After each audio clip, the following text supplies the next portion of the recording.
اللہ الرحمن الرحیم۔ السلام علیکم دوستو، آج کی ویڈیو خاص کر جو لوگ سعودی عرب میں حلاق کی دکانیں یا باربر شاپ پر کام کر رہے ہیں ان لوگوں کے لیے بہت زیادہ اہم ہے، کیونکہ طائف ریجن میں بلدیہ کی تفتیشی ٹیموں نے عید الفطر کے حوالے سے باربر شاپ پر کرونا ضوابط کی خلاف ورزیوں پر متعدد کارروائیاں کی ہیں۔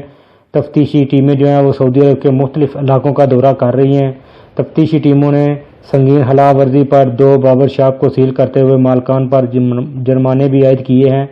وزارت صحت کی جانب سے کورونا سے بچاؤ کے لیے سالون کی انتظامیہ کو ہدایت کی گئی تھی کہ عید الفطر کے حوالے سے خصوصی احتیاطی تدابیر کو اختیار کیا جائے۔ وزارت صحت کی ہدایت کے پیش نظر بلدیہ کی تفتیشی ٹیموں نے طائف میں متعدد باربر شاپ کا دورہ کیا تاکہ مقرر ضوابط پر عمل درآمد کو یقینی بنایا جائے۔ ریجنل بلدیہ کی جانب سے جنوبی علاقوں میں تفتیشی ٹیم نے ایک سالون میں کورونا کے حوالے سے سنگین خلاف ورزی ریکارڈ کرنے پر اسے سیل کر دیا۔ دوسری جانب الشفا بلدیہ کی تفتیشی ٹیم نے بھی کورونا وائرس سے بچاؤ کے لیے احتیاطی تدابیر پر عمل نہ کرنے پر ایک اور باربر شاپ کو سیل کر دیا۔ ریجن کے دیگر علاقوں میں بھی باربر شاپ کی نگرانی کی جا رہی ہے۔ اس دوران متعدد خلاف ورزیاں ریکارڈ کی گئی جن پر دکان مالکان کو نوٹس جاری کیے گئے ہیں۔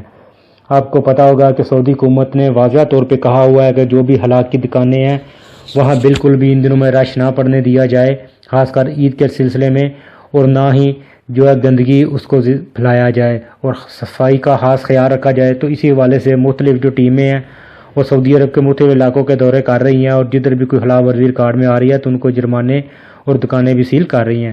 تو ویڈیو بنانے کا مقصد یہی ہے کہ جو لوگ حلاق کا کام سعودی عرب میں کر رہے ہیں وہ ان دنوں زیادہ احتیاط سے کام لیں تاکہ وہ کسی بھی تفتیشی ٹیم کی زد میں نہ آئے اور نہ ہی اپنی دکان سیل کرا بیٹھیں۔ تو دوستو یہ تھی آج کی ویڈیو، امید ہے آپ کو پسند آئی ہوگی۔ ویڈیو کو لائک اور شیئر ضرور کریں۔